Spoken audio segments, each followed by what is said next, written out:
Hi, so welcome everybody to our next podcast. I'm super excited today to be here with Victoria, Federico, and John Domenico, and they're here to discuss the recently published paper or article, I should say, in the December issue of JAR. And their article looks at ASMR, and it's titled "How Brand Managers Can Maximize Engagement with ASMR YouTube Content: Influencers Who Give You the Tingles Through Autonomous Sensory Meridian Response Cues." And I'm super excited to have all three of the authors here today to talk more about their exciting new article. So thank you so much for being here. Thank you so much for inviting us. Thank you. Thank you, Colin, for having us. Of course, yeah. So wanted to start off with first giving like a quick recap of the article for folks who may not have actually had a chance to take a look at it or read it yet. So could you give us kind of a quick kind of couple-minute rundown of what exactly you looked at and what exactly you found in your article? Sure. I will kick this off, and I will provide you an overview of our study, which is about engagement in the context of ASMR. For people who might not know what ASMR is, I would describe it as those types of videos that are supposed to induce relaxation through different techniques, like audio triggers or even visual triggers.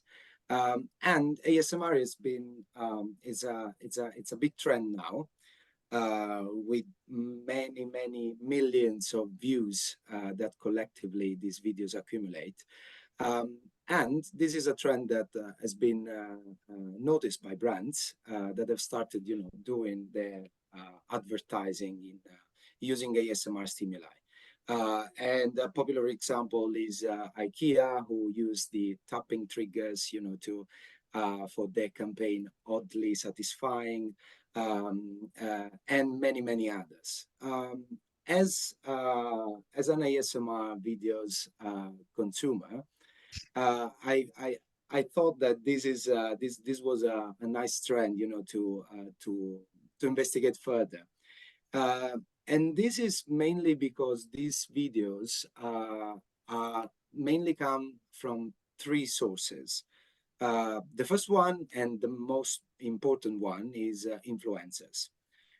So influencers are the ones who work in, let's say, gave popularity to ASMR videos. Let's say the main source of ASMR videos is influencers who partner with brands and promote products with their videos. There is also a large stream of videos that come from influencers, but are not, they are not from any partnership with any brand. So they are not sponsored videos. And then finally, we have branded contents. And the example of IKEA that I mentioned before is the first and probably the most important. Actually, the other one, we have another one very important. Are you thinking about the Michelob Super Bowl advert? Exactly, yeah. Yes, that one. I think, which featured in the 2019 Zoe Kravitz? Super Bowl. Yeah, Zoe Kravitz, yeah. So yeah, brands have started, making their videos in the ASMR videos.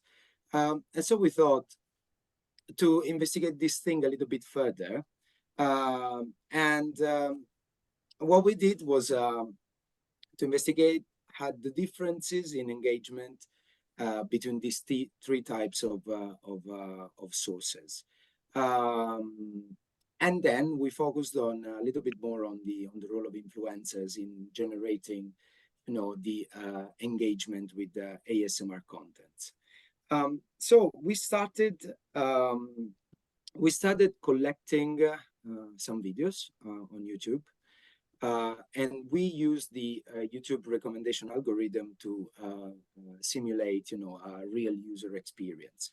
So we started from 5 videos for each category: 5 videos for branded content, 5 videos for sponsored, and 5 videos for non-sponsored contents. And we used the recommendation algorithm to simulate, the recommended contents the users will actually be shown on YouTube. And then we analyzed these 3 streams of videos with network analysis. And what we found with this first study was that compared to the influencer-based contents, the branded ones have different and more heterogeneous viewing patterns. What this means that after the very initial few videos, users then are recommended other contents that are likely not related neither to ASMR nor to the brand itself. So videos start, users start, looking and watching different types of videos deviating from the original one. This does not happen for influencers, both sponsored and non-sponsored contents, for which, the viewing patterns are very homogeneous. So users tend to stay within the influencer they started their watching experience, or at least within the ASMR context. And this tells us a little bit how brands, should approach this advertising within the ASMR context. And probably what we think is that they could, at least in the very first phases of advertising, should partner with influencers. But which influencers to choose? So we know that influencers are not all the same. They provide different benefits to the brand, and they come with different costs. And also their language is different based on the stage of their evolution. So we focused on the subset of influencer-based videos, and we scraped the comments associated with these videos. We analyzed in the end something like more than 190,000 comments. And we used topic modeling to analyze what was in there. But also we analyzed the differences in the what we define low involvement engagement, which is views, likes, and shares between the different types of influencers. What we found is that, and this is kind of expected, mega influencers, so those influencers that have a huge follower base, can generate more engagement, and this is pretty normal because it's based, on the fact that they have a wide follower base, so it's more likely that people will at least watch the video. But then when we delve a little bit deeper into what type of engagement such influencers determine, we found some big differences between mega influencers and micro influencers.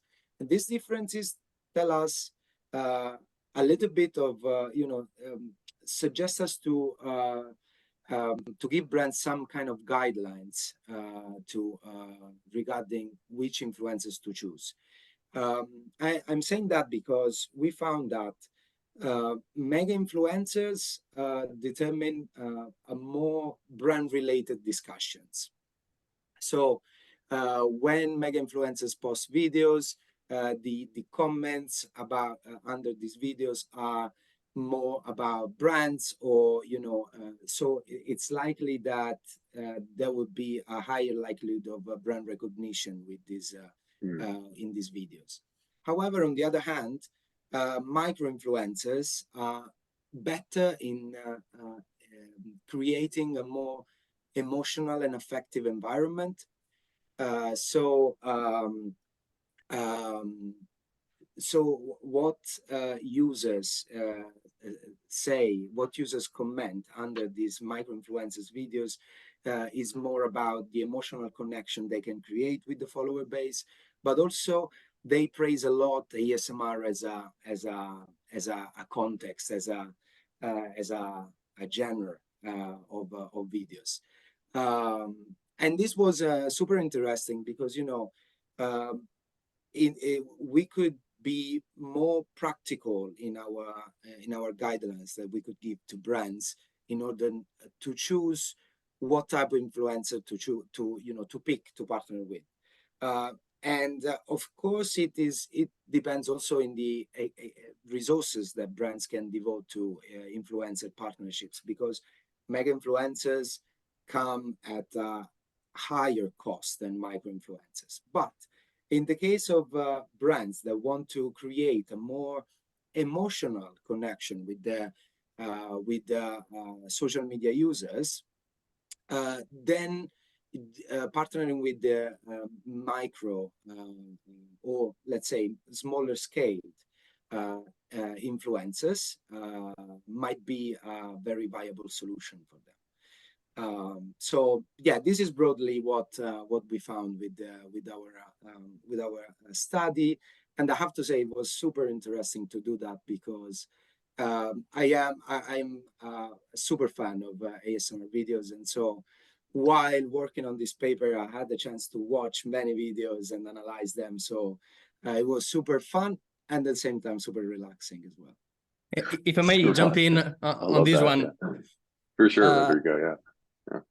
Yeah, another thing that was an aim for the study was studying ASMR not as a monolithic phenomenon. So just connected to what Giandomenico has just said. For instance, I'm not an ASMR consumer. I don't get the tingles while watching the videos. Instead, I'm a little bit frustrated while watching this video. So totally opposite reaction. But it was very fascinating to discover that ASMR is really heterogeneous in terms of the content created by the community first, and then it was co-opted, of course, by these ASMR artists, by these social media influencers.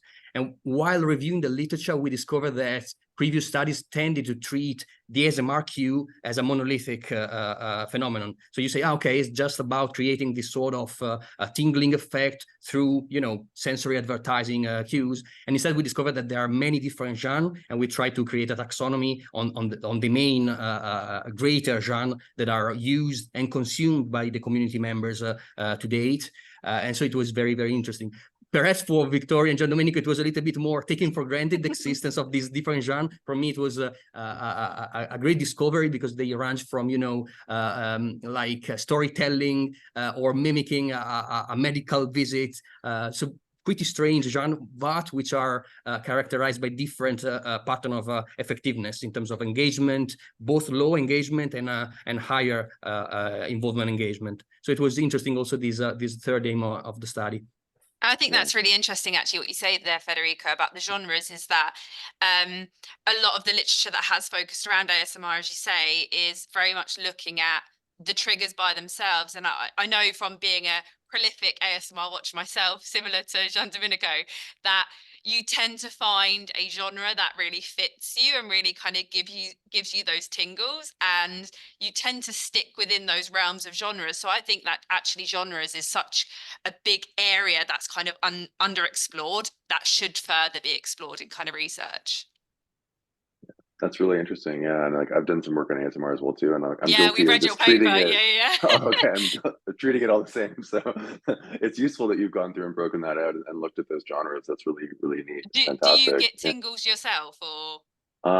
Not tremendous. I'm not a huge watcher of ASMR. It's just sort of like it's sort of a new sort of thing that we found exciting. But yeah, I guess I need to watch more of it. I got some homework to do. I think it always is one of those things that where when people watch it, they're either like, oh, okay, yeah, this is cool. And then other people are like, this is really weird. Like I remember the first meeting that we had with Federico, he was like, what is this? It's true. It's true. Yeah, I get this look all the time with my students when I mention our paper, and I say that I am I love ASMR videos. I get this look from my students saying, why are you doing this? I mean, those are weird stuff. But actually the communities are big, and one of the thing that probably is worth more investigation is the fact that compared to the other communities on social media where hate speech or toxic contents dominate the discourse, what we found in our analysis is that the overall sentiment of all the comments is very positive. So the only negative things that we found were complaints of consumers about their own environment that would not allow them to relax as much as they wanted. So this is another thing that probably makes, you know, the ASMR community very particular and unique in their characteristics.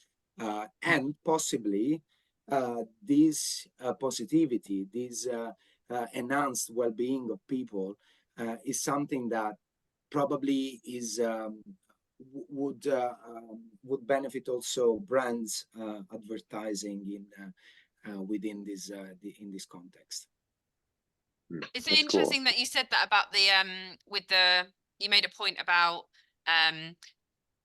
it being a really positive environment, and one of the negative things that we found was obviously people's environments impacting. But one of the other things that I find quite interesting, which unfortunately my co-authors don't join me in this interest, is about the kind of erotic nature of ASMR, which is briefly came up in some of the comments that we reviewed, not a significant amount, but I think that definitely does kind of dominate a lot of the discourse around when you tell people that you watch ASMR videos, they automatically think it's an erotic thing. And actually within the community, linking to that positivity is something that we're quite protective of, in the sense that actually this isn't a sexual thing. This is very much about a joint pleasurable experience, but it's not weird, but it always kind of comes off a little bit obscure to people who don't really know what it is. So it's almost like listening to music in a way, right? It's sort of the Absolutely. same. Yeah, there's lots of research on frisson and things, isn't there? Which is kind of a very similar thing to ASMR in terms of you get those tingles when you listen to certain music, which is quite interesting. So yeah, that's cool. So big takeaways, just so I can summarize and let me know if I'm off on this, is one, people watch ASMR videos differently depending on the source, right? The pattern of viewing, and this was based on like your own sort of analysis of looking to sort of, so people are clear on like what they chose to watch after watching a video, or in terms of analyzing the algorithm in terms of what was coming up already on platforms like YouTube. If I may take on this, it's a mixture of both things, because we exploited the research engine of YouTube, but which does not work randomly. So it's basically trained on top of previous viewing patterns. So what we are basically observing is an actual consuming behavior. So it's basically a way to, let's say, ecologically find the patterns of taste of these consumers online. So yeah, we might say that it's like serving directly the consumers in terms of what they like to watch after every ASMR video that they watch. Yeah, that's true. Awesome. Okay, so first one, it's viewing patterns are different. People stick more to ASMR when it comes from influencers, right? Yes. And then we've got the second big one was that the types of comments you're seeing from mega influencers versus smaller influencers are quite different. Smaller influencers being more emotional, more effective, right? And larger ones being more brand focused, product focused, right? And then the third big takeaway as well too is that ASMR videos are not all the same, right? And then the fourth one you just mentioned as well too, Victoria, is that this is a positive community, and I think John Domenico talked about that as well too, and the overwhelming majority of comments are positive. absolutely. Awesome. Okay, so like I think you've already kind of touched on some of this as well, but just anything else to add in terms of like what this means for brands? Obviously, there's some sort of ideas around like where they might place their videos or who they might partner with. Anything else to add around that, or any other sort of ideas around like what this means for advertisers? I think one of the things that obviously we have kind of touched on it slightly, but I think one of the things that maybe I feel is I often feel like it's less acknowledged, when, especially when we talk about our paper, is this concept of not creating branded content. As Federico obviously mentioned, you're less likely to get some exposure if you're going to create branded content. And we have seen lots of brands engage with this. People like IKEA, Reese's created their own ASMR movie. We've got KFC, Michelob. And there's obviously quite a lot of significant costs in terms of like actually creating that level and quality of content. And it actually seems like the best thing is just to partner with someone and let the experts do kind of what they need to do. And I think that ties to something else we mentioned in our paper about like inauthenticity. So being seen as like an imposer to the community, because it is such a tight-knit community, maybe not being seen as though you're just trying to jump on the back of, you know, the ASMR bandwagon, and being seen more authentically through the use of the influencers and not branded content. Yeah, no, that's important. Yeah. And to follow up maybe on this one, another key takeaway, which we infer from our study, but it can be, of course, inferred from many other studies which deal with digital engagement. One thing that we performed in our study was, disentangling between low involvement engagement and high involvement engagement. And that's very important because many practitioners are still very focused on those that are called vanity metrics, which are informative, we know that, but sometimes they are not predictive of other brand related goals that are way more important, like in our case, brand attachment, emotional attachment, but also consumer well-being. If you stick on, the number of likes, the number of views, you're missing a huge part of the story. And actually our empirical results actually corroborate this. So this just to stress once again that yes, vanity metrics are important, but it's just part of the story. You should spend a little bit more time and resources in order to dig deeper in what consumer actually say and write in a natural setting, like under videos or in online communities. Definitely, it's so much more involved to sit there and actually write a comment versus just like something or just simply just view it, right? Absolutely. Precisely. Yeah. And probably another thing is that, I mean, what Federico and Toya said about the heterogeneity of the ASMR as a type of videos, is that, I mean, when we analyze, it is important for brands also to know that ASMR is not just a monolithic thing.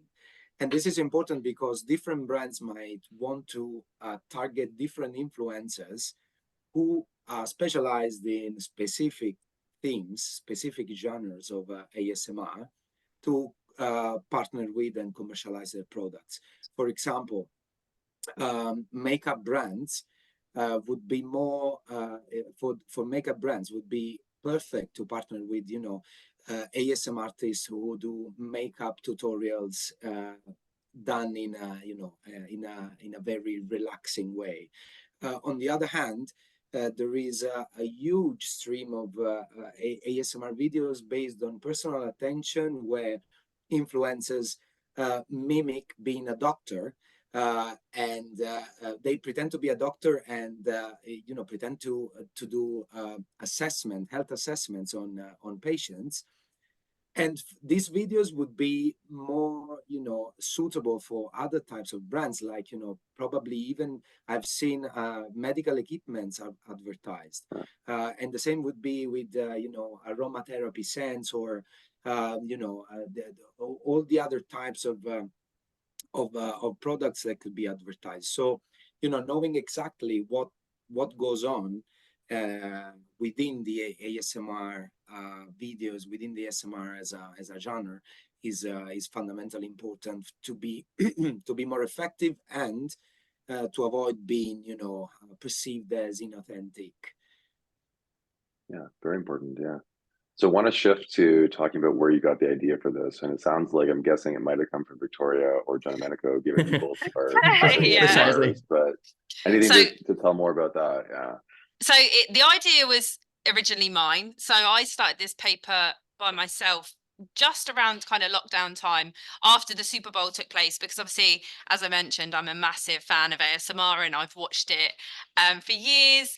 And I saw the Super Bowl happen and I was like, really interested in understanding how this could apply in marketing in some way. Originally, my idea was looking at potentially the crossover benefits of like the pleasurable experience crossing over into like brand related outcomes, like, I don't know, attitudes toward the ad or brand attitude, for example. And I really struggled to get this paper off the ground because every time I spoke to a different person about this idea, they just kind of looked at me like I was a little bit weird. And then I think we had a training session and me, Giandomenico and a few other colleagues were having lunch and I briefly mentioned ASMR and he was like, I watch ASMR. And I was like, no way. So I reached out to him and was like, would you mind like looking at my paper so far and like give me some advice about how I can progress it? So he looked at what I'd created to that point and he was like, I'd love to be on the team. Like, I really think I can help progress it. And that's kind of where he really added the influencer element to it. Which was really interesting because it wasn't something that I was considering when I initially started the paper. So then obviously he comes on board with all of these great ideas about influencers. And then probably a couple of months down the line, Jean Domenico is like, so I've got this really great colleague called Federico, and I really think he's going to be able to help us with the method. And then Federico comes on board, and you know, it just, after that point, it just kind of, everything fit. We all came with like a really unique aspect. We all kind of came from a slightly different opinion from ASMR. And we all had a very specific interest in something slightly different. Like Federico is an absolute genius with the method. Jean Domenico already had so much experience looking at influence marketing as well. And then obviously my interest in ASMR, we just kind of created like this little dream team. So I'm so glad we went for lunch and managed That's to awesome. Yeah. randomly bring up ASMR. Yeah, I remember having this thought. I mean, I mainly I run mainly experiments. So while we were talking over lunch, I was thinking about, you know, the variables that could be, you know, measured in an experiment, and all these fancy, you know, theories. But then I realized that, I mean, probably we needed to have one step before, you know, to take a step back and run an analysis that we the analysis that we have run.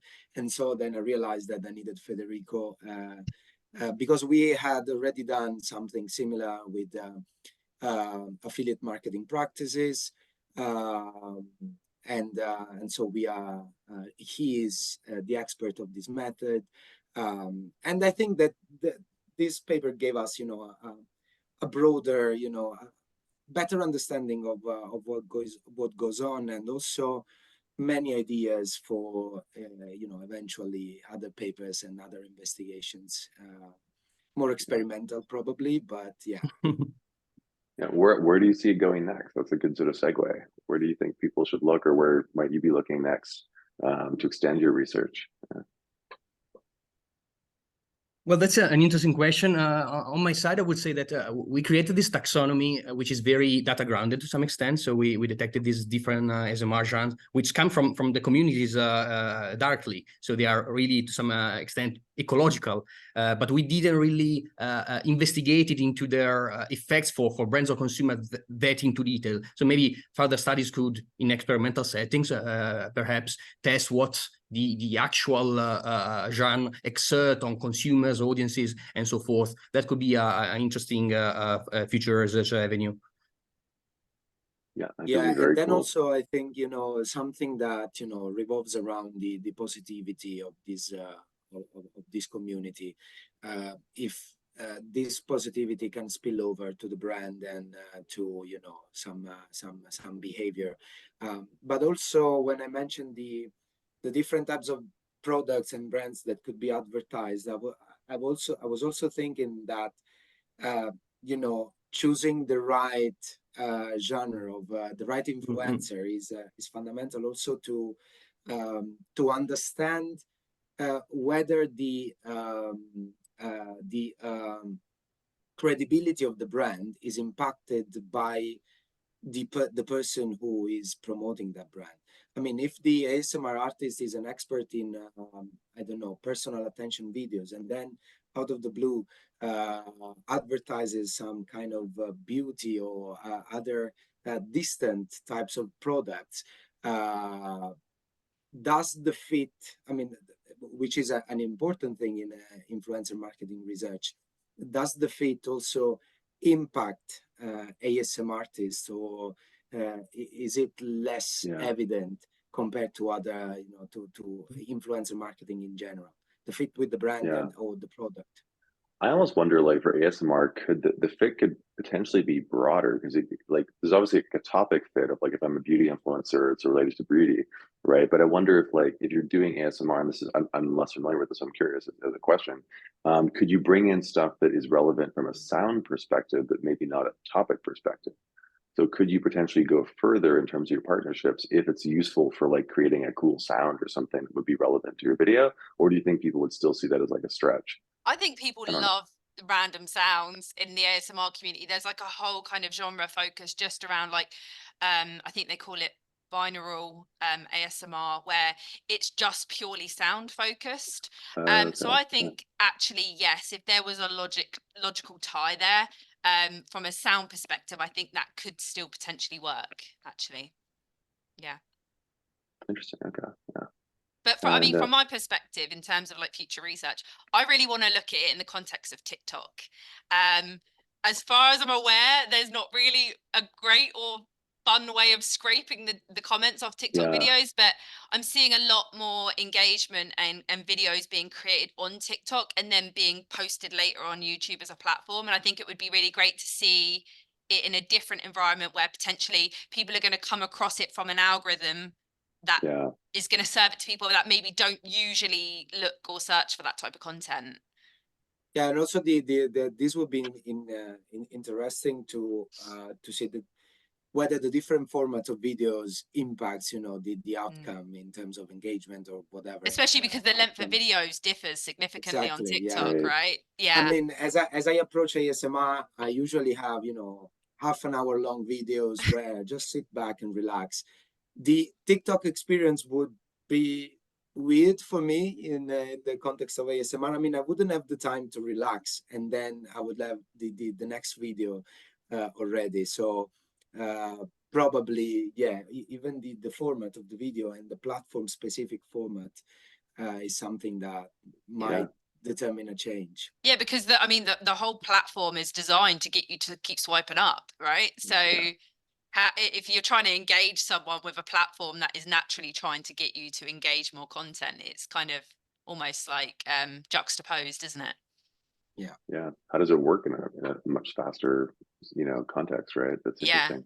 Yeah. Where attention is so much harder to get, because sometimes I'll scroll through videos, and if my friends with me, they'll go, well, how did you know you didn't want to watch that video? And I'm like, I just know I don't want to watch it.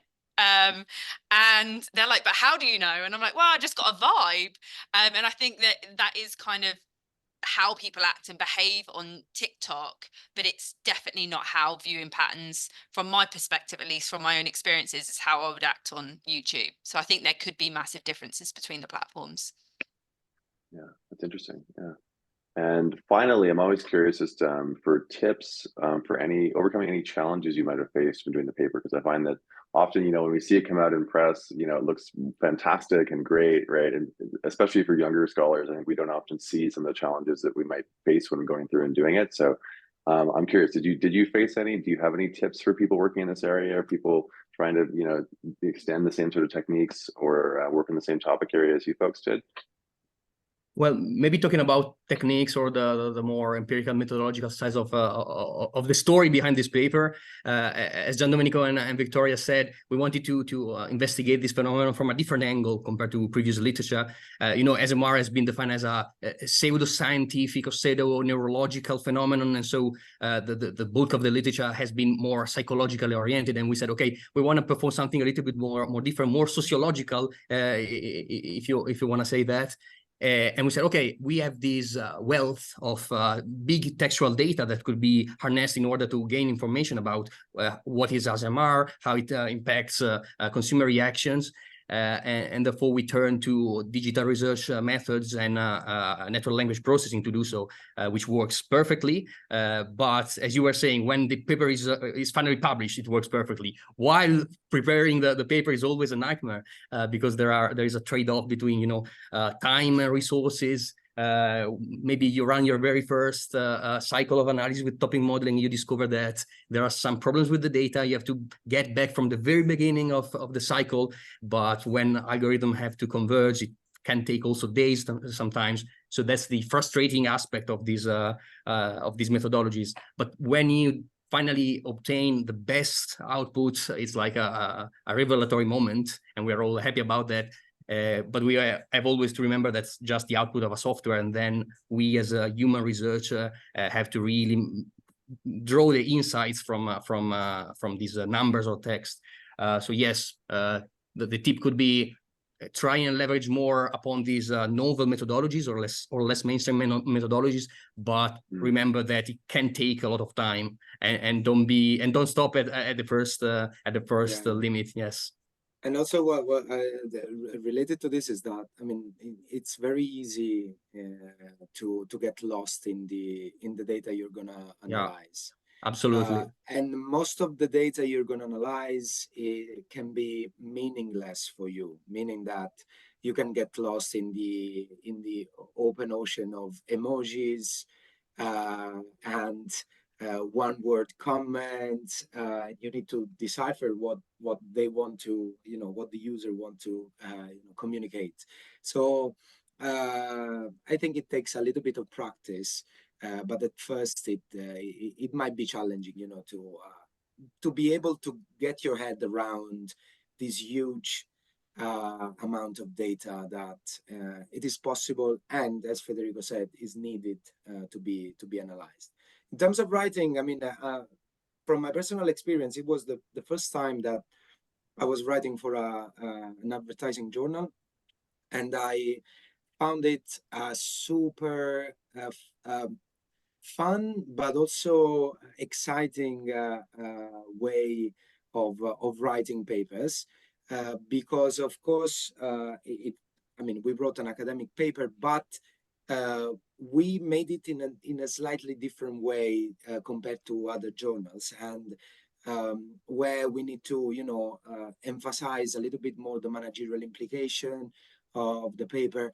And this made me realize that sometimes we do research that can be very far from the reality of things, and so I think that this is an exercise that makes us realize why we do research and who this research is useful for. From my Hopefully not your perspective, last time. Yeah. sorry. From my perspective, I think one thing that I think was a challenge for me was obviously getting the paper off the ground in the first place, because obviously it was probably about 1.5 years in existence before Gian Domenico started on the team, and this is my first ever paper that I've published, and I'm just so lucky that That's I had awesome. those conversations with my colleagues, and that through that I've managed to be part of a team. Like these guys are fantastic. Like I'm so lucky that they worked with me on this and that they kind of saw the value in my idea. And I think if you have a good idea and you genuinely believe in it, and even if you don't have you've met some challenges with people to that point where they've said, actually, I'm not sure, it's a bit out of my area, or I'm not entirely convinced on the idea, you can create a really excellent paper. You just got to find the right audience that's going to help support and bring that to life, because without these guys it just wouldn't have happened. So I think finding your tribe is important. Very good advice. Yeah, definitely persevering as well, and Yeah, definitely getting a absolutely. good team. So that's awesome. Yeah, thank you for all of the those tips and advice. I think it's really sort of useful, because I think sometimes younger researchers can get disheartened with the process, because it can take a while, like you mentioned, right? Yeah. And it can be like it's not a linear process either, as well, too, in many cases. So it's good just to Oh keep no, that I in mean, mind. just Yeah. like when you think about revisions on papers, like the revisions that we got from the reviewers was just incredible. It really altered our paper. You always see these negative things about reviewer 2 comments, but actually every time we got feedback, we were like, actually, no, yeah, that's going to make the paper better. So actually just the process of going and submitting to JAR for us was actually really enjoyable. And I think it taught us all a lot about not only how to improve papers, but it did make the paper better overall. So actually it was weirdly an enjoyable experience for my first time. Yeah, that's good to hear. Hopefully it's not your last time submitting to JAR as well. We'd love to see you submit more stuff in the future. And thank you again for being on the podcast and sharing the details and information about your really cool article. Thanks for so much, having us Colin. again. Thank you for inviting. Yeah, awesome. Cool. I think that went super well.